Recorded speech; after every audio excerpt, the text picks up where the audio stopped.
Hi guys, thank you once again for joining my WhatsApp broadcast. So today I was just talking to someone and they asked me a very interesting question and I thought I'd try and do a video. Okay, so they said to me, look, I'm really scared about developing an enlarged heart. Can you tell me why the heart enlarges? And the answer is simple, okay? The heart is a container, it contains blood. So the reason the heart enlarges is when the heart is contained, it has to contain more blood. So when you increase the amount of blood within the heart will enlarge. So the next question is what conditions increase the amount of blood within the heart, causing the heart to enlarge?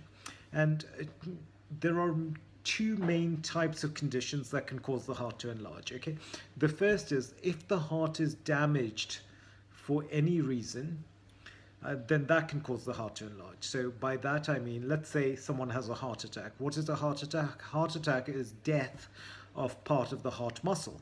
So if you have a heart attack, then a part of your heart muscle is not going to be contributing to the overall function of the heart, which means that less blood will be ejected from the heart every time the heart beats.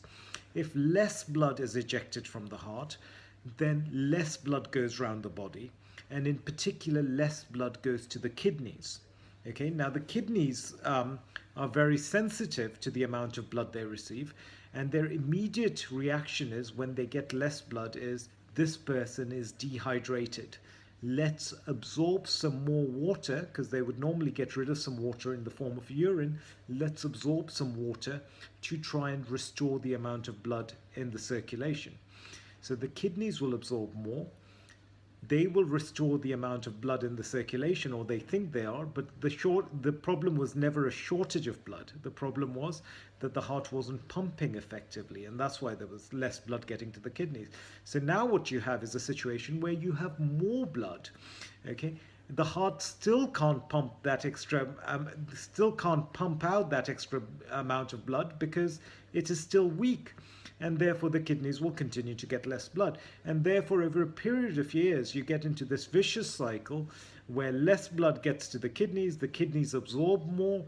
Because the heart remains weak, the kidneys continue to get less blood.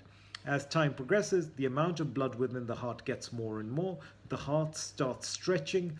Initially, when you stretch the heart, it acts like a rubber band, so it twangs back with more force. So if you take a rubber band, stretch it, it'll come together with more force. If you stretch it even more, it comes back together with even more force. But at some point, if you stretch it so wide that it loses its elasticity, and then it becomes weak and flabby. And the same applies to the heart. Initially, the heart will respond by trying to contract more strongly, but as time progresses, as this vicious cycle continues, the heart becomes weak and flabby. That is one way by which the heart enlarges. The second way by which the heart enlarges is if you have a leaky valve somewhere within the heart. Okay, so what happens there is the heart pumps blood out, but some blood leaks back, and therefore the kidneys will get less blood, the kidneys will absorb more, and the same thing happens, and you develop a vicious cycle, and therefore more blood accumulates in the heart. And because the heart is a container and has to contain this blood, it starts stretching, and eventually it stretches to the point where it becomes weak and flabby. And that is the reason that the heart enlarges. So I hope you found this useful. I would love to hear what you think about this. I again wanted to say thank you so much for joining my WhatsApp broadcast. If you have friends or family who might be interested, I would be so grateful if you'd share this with them. Thank you so much. All the best.